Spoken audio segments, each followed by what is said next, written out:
So here we are talking about share based payment to employees, which will be still equity settled share based payment. These are situations with vesting conditions. जो हमने पहले के questions में और situations में देखा था, those were vesting conditions which were service conditions. Now what we are going to deal with are going to be performance conditions.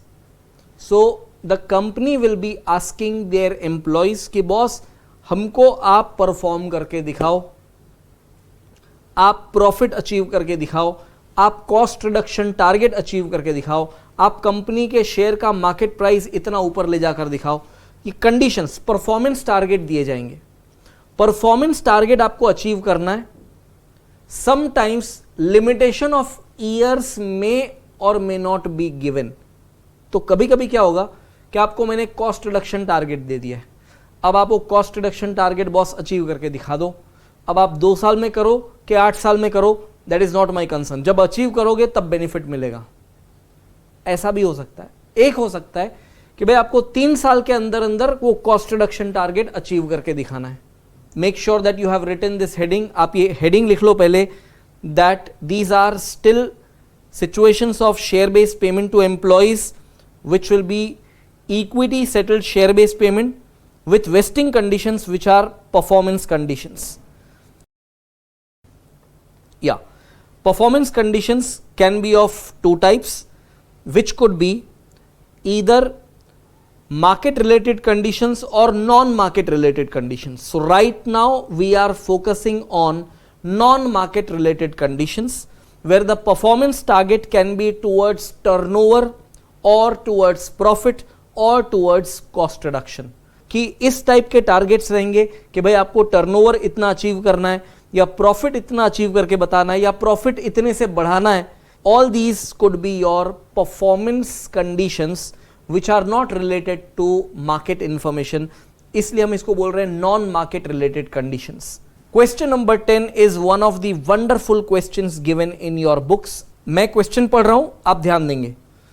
NJ Limited offers ESOP of 100 shares of ₹10 each to each of its 600 employees at 1st April 2016. The employees were offered exercise price of ₹80 per share, provided the employees remain in service during the vesting period. On 1st April 2016, the market price of the share was ₹186. The resulting intrinsic value of ESOP was ₹106, that is 186 minus 80. However, the fair value of ESOP was ₹100 per share. So let us first understand these couple of paragraphs. Company ने अपने employees को offer किया कि भाई आप ₹80 पे करो और ये शेयर्स ले लो, पर ये बेनिफिट आपको अभी नहीं मिलेगा, बाद में मिलेगा. बट जो एक्सरसाइज प्राइस दिया है, ESOP stands for employee stock option plan. तो इस ऑप्शन को एक्सरसाइज करने का जो प्राइस आपको दिया हुआ है, जो ऑफर प्राइस या एक्सरसाइज प्राइस दिया हुआ है, that is ₹80. In other words, आप ₹80 पे करके कंपनी का शेयर खरीद सकते हो. कंपनी के शेयर का मार्केट प्राइस उस दिन का दिया हुआ था 186. अब दिमाग लगाओ, 186 is the market price of the share. आप सिर्फ और सिर्फ ₹80 पे करके ये शेयर खरीद सकते हो. तो आप इंट्रिंसिक वैल्यू निकालते हो ना उस ऑप्शन का, तो वो 186 माइनस 80 आएगा, दैट इज 106. इंट्रिंसिक वैल्यू का मतलब बड़ा स्ट्रेट है कि शेयर का मार्केट प्राइस चल रहा है 186 और कंपनी अपने एम्प्लॉयज को शेयर ऑफर कर रही कितने में, जस्ट एट ₹80. तो कंपनी एक्चुअल में बेनिफिट कितना दे रही है अपने एम्प्लॉयज को, 186 माइनस 80, दैट इज 106. बट बेटा इस चक्कर में मत फंस जाना, क्योंकि ये 186 माइनस 80 का जो कैलकुलेशन है, ये तब रेलेवेंट होता जब ये शेयर इमीडिएटली वेस्टेड होते. यहां इमीडिएट वेस्टिंग नहीं है, वेस्टिंग की कुछ कंडीशंस दी हुई है. देयरफॉर आपको यहां केयरफुल रहना पड़ेगा। Considering those conditions of wasting, उन वेस्टिंग कंडीशंस को कंसिडर करने पर आपको जो ऑप्शन का फेयर वैल्यू दिया है वो दिया हुआ है ₹100। बेटा आप जो अपने ग्रांट डेट के बेसिस पर जो आगे सब रिकॉग्निशन करोगे, वो ग्रांट डेट का फेयर वैल्यू जो आप ऑप्शन का लोगे वो इंट्रिंसिक वैल्यू नहीं लेना है, फेयर वैल्यू लेना है। आपको फेयर वैल्यू इंफॉर्मेशन न दिया जाए तो आप ये मान लेना कि fair value is matching with intrinsic value, तभी आप इंट्रिंसिक वैल्यू के कैलकुलेशन को अडॉप्ट करना। जब तक फेयर वैल्यू ऑप्शन का दिया हुआ है, don't touch information of intrinsic value. Question आगे पढ़ लेते हैं। आगे दिया हुआ है the shares will vest at end of the first year. यहां पर फर्स्ट ईयर के एंड पर ये शेयर वेस्ट होगा। उसके लिए कंडीशन क्या दिया है? If the companies earnings increase by 12%।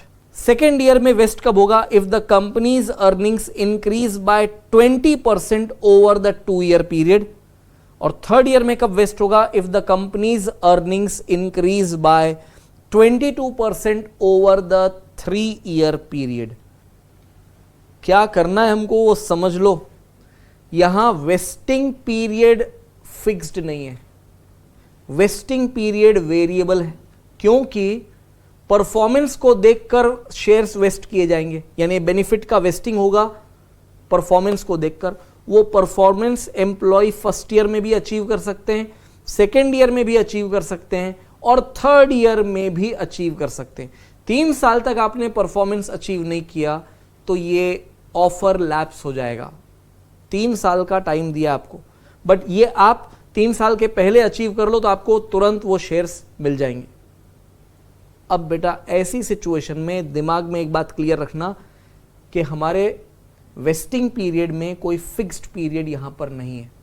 Vesting period vary कर सकता है और ऐसे में आप इस सिचुएशन से कैसे डील करोगे वही हमको यहां पर सीखने का है।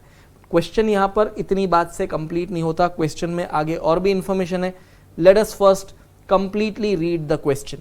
आगे क्या दिया हुआ है पढ़ते हैं। For the first year ended that is on 31/3/2017 earnings increased by 10% and 30 employees left the organization।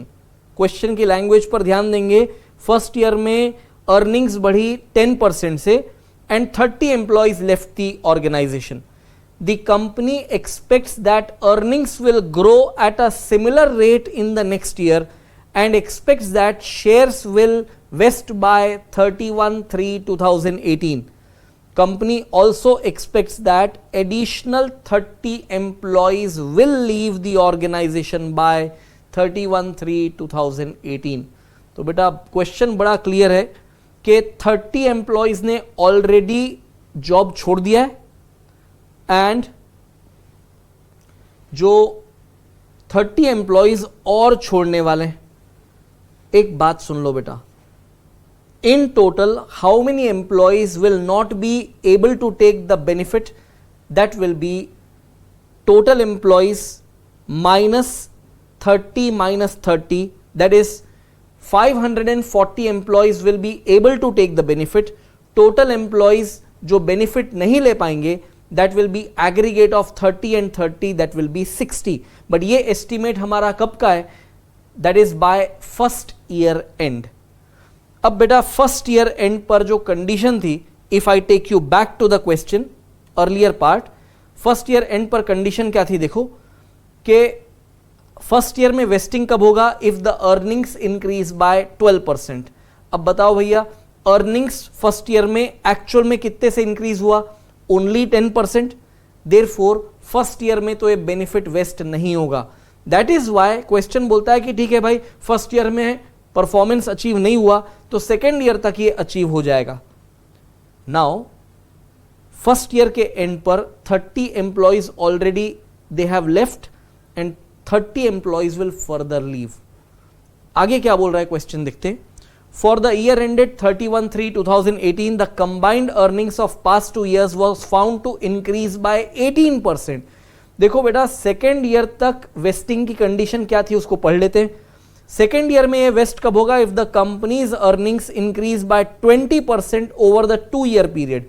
यहां तो 2 ईयर का कंबाइंड पीरियड कंसिडर करके भी earnings have increased only by 18%, मतलब सेकेंड ईयर में भी हमारा वेस्टिंग कंडीशन पूरा नहीं हुआ। तो therefore the shares did not vest. Only 27 employees left the organisation during 2017-18। Company believes that additional 24 employees will leave in 2018-19 and earnings will further increase so that the performance target will be achieved by 31/3/2019.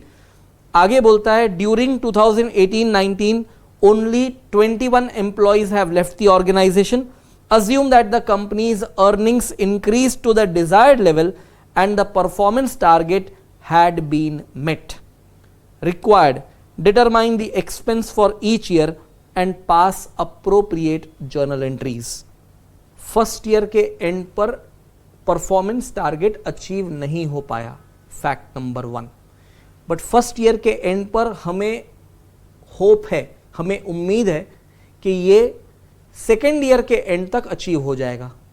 That means while you are making the calculation of share based payment reserve, आपको ध्यान में क्या रखना है कि your estimate is that vesting period will be 2 years. First year and पर आपका estimate रहेगा कि vesting period will be 2 years, of which 1 year has passed. अब आप क्या करोगे? टोटल एम्प्लॉइज, उसमें से फर्स्ट ईयर में एक्चुअल डिपार्चर जो हुआ है वो तो आप माइनस कर दो, और जो आपका एस्टिमेटेड डिपार्चर है फॉर द नेक्स्ट ईयर वो भी माइनस कर दो।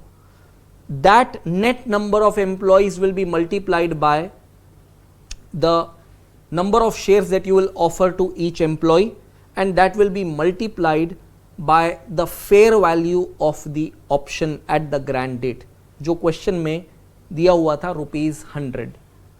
उसके बाद वेस्टिंग पीरियड 1 ईयर तो है ही नहीं, तो आपको लगता है कि वेस्टिंग पीरियड 2 साल होगा, उसमें से 1 साल पूरा हो चुका है, तो आपका जो वेस्टिंग पीरियड का रेशियो आपका कंसिडर करना है। जो वेस्टिंग पीरियड का रेशियो आप लोगे at the end, that will be 1/2, because out of 2 years 1 year has already passed. ठीक, when you land up at the end of second year, तब जाकर मालूम पड़ता है कि सेकेंड ईयर में भी परफॉर्मेंस टारगेट अचीव नहीं हुआ। तो सेकेंड ईयर में भी परफॉर्मेंस टारगेट अचीव नहीं हुआ, अब क्या करें? तो भाई 1 साल और वेट करके देखते हैं। We are expecting that if not in 2 years, at least by third year we will meet up the target. ऐसा अगेन होप है, होप। अब सेकेंड ईयर के एंड पर आते आते आपको ये तो मालूम पड़ गया कि एक्चुअल डिपार्चर फर्स्ट ईयर में कितना था, सेकेंड ईयर में कितना था, और estimated departure during the third year कितना होगा।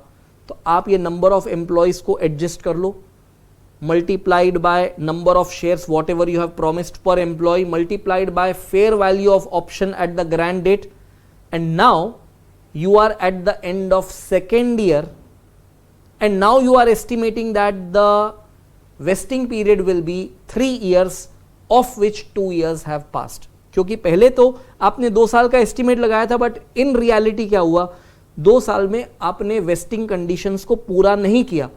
Therefore you have landed up to a new expectation कि भाई 3 साल में कंडीशंस पूरी हो जाएगी, बट 3 में से 2 साल पूरे हो गए।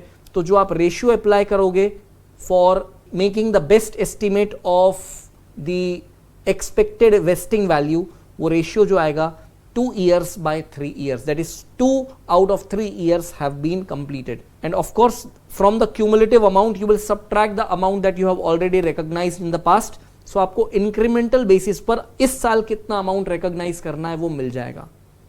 जब आप थर्ड ईयर के एंड पर आ जाते हो, परफॉर्मेंस टारगेट मीट हो गया, यानी परफॉर्मेंस अचीव हो गया, तो आप उनको बेनिफिट दोगे।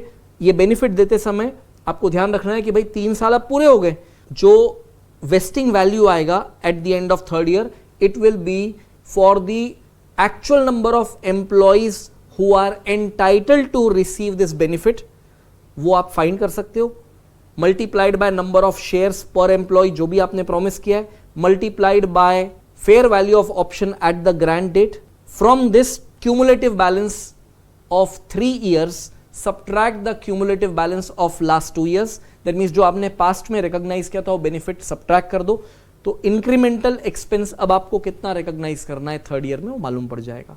Calculation of employee benefit expenses for the year. At the end of year 1, cumulative expenses up to the date, it will be 600 minus 30 minus 30. This 600 is the total number of employees. 30 employees already left and 30 are further expected to leave in the second year. हमारा vesting period यहाँ पर 2 साल हमने consider किया है, जिसमें से 1 साल पूरा हो गया है, तो हमारा ओवरऑल एक्सपेक्टेड वेस्टिंग वैल्यू कितना आएगा? 600 minus 30 minus 30, that will be 540 employees into 100 shares per employee into rupees 100, which is the fair value of option at the grant date, and 1 out of 2 years have been lapsed. That means जो vesting value आपका आता है, that is 27 lakhs, nothing has been recognized earlier, so expense that you will recognize in the first year will be 27 lakhs. Entry क्या पास करना है ये आपको अच्छे से मालूम है, बिकॉज ये हमने पहले भी सीखा हुआ है. Employee benefit expenses debit 27 lakhs to share based payment reserve 27 lakhs. Expense recognition against share based payment reserve. So ध्यान देंगे सेकेंड ईयर में क्या हो रहा है. At end of second year पहले तो cumulative expenses up to the date calculate करेंगे. ओवर हियर आपको क्या करना है, ये कंसिडर करना है कि there were total 600 employees. Out of 600 employees 30 have already left in the first year, 27 have left in the second year, and we are estimating that further 24 employees will leave during the third year. तो bracket के अंदर के जो number of employees आएंगे that will be expected to take the benefit, multiplied by 100 shares per employee into rupees 100 as value of option at the grant date. और क्या हुआ है at the end of second year? Performance target achieve नहीं हुआ है, but now we are hoping that 3 साल में तो हो जाएगा. So out of 3 years 2 years have already lapsed. तो जो भी बेनिफिट आ रहा है, ये टोटल बेनिफिट का जो अमाउंट है उसका 2/3 on a cumulative basis arise होना चाहिए. वो 2/3 अमाउंट आता है 34,60,000. उसका 27 लाख का अमाउंट तो हमने ऑलरेडी रिकॉग्नाइज कर लिया था. So balance amount that we should recognise now during the second year is 7,60,000. तो एंट्री वही आएगी जो फर्स्ट ईयर में थी, अमाउंट हो जाएगा 7,60,000. तो आपका ये पूरा कैलकुलेशन क्लियर हो तो हम आगे बढ़ते हैं और थर्ड ईयर के कैलकुलेशंस को समझते हैं. At the end of year 3 cumulative expenses up to the date. अब भाई थर्ड ईयर में परफॉर्मेंस टारगेट अचीव हो गया, तो हम क्या कर रहे हैं देख लो. नंबर ऑफ एम्प्लॉइज थे 600, 30 actually left in the first year, 27 actually left in the second year, 21 actually left in the third year. Out of this whole thing जो बच रहे हैं employees, those will be entitled for the benefit into 100 shares पर employee into rupees 100 as fair value per option and into 3/3. If 3 out of 3 these many years are over, so आप इसको नहीं लिखोगे तो भी चलेगा. This calculation is coming to 52,20,000. तो ये तो टोटल क्यूमुलेटिव बैलेंस हो गया 3 साल का. What you have already recognized in the earlier 2 years, ये आप subtract कर लो 34,60,000. And balancing figure will be recognized as expense during the third year, which comes to 17,60,000. and entry आप पास कर लेंगे, same entry with amount of 17,60,000. बस इसके बाद एक ही काम बचता है सेटलमेंट एंट्री का. और भूलना मत बेटा, आपने डिसाइड किया हुआ है कि पर शेयर जो आप एम्प्लॉय से कलेक्ट करोगे दैट विल बी ₹80, एंड जो एक एक ऑप्शन का फेयर वैल्यू था दैट वाज 100. तो इनडायरेक्टली जो शेयर का इशू प्राइस होगा वो 100 + 80 यानी कि 180 हो जाएगा. ये ध्यान रखते हुए आपको सेटलमेंट की एंट्री पास करनी. So if you have already finished writing this whole thing, चलिए आगे बढ़ते हैं and let us write up the settlement entry. Actual number of shares issued will be 52,200 shares. अब on settlement क्या करना है इस पर ध्यान देना. ₹80 पर शेयर हमको मिलेगा कैश में फ्रॉम द एम्प्लॉइज. तो bank debit will be 52,200 shares multiplied by 80. Share based payment reserve जो हमने 100 के बेसिस पर कैलकुलेट किया हुआ है, दैट विल बी ऑब्वियसली 52,20,000. इसको आप reconcile, 20,000 was the total amount and 52,20,000 is basically 52,200 shares multiplied by ₹100 for each share. ठीक है, and both of these are aggregated to ₹180 per share. Price हो जाएगा. However, एक एक शेयर का जो फेस वैल्यू वो तो खाली ₹10 है, तो शेयर कैपिटल में जो क्रेडिट हो 5,22,000, बैलेंस अमाउंट ऑफ ₹170 पर शेयर विल बी ट्रांसफर्ड. और आप नरेशन लिख देंगे बीइंग सेटलमेंट ऑफ recognized.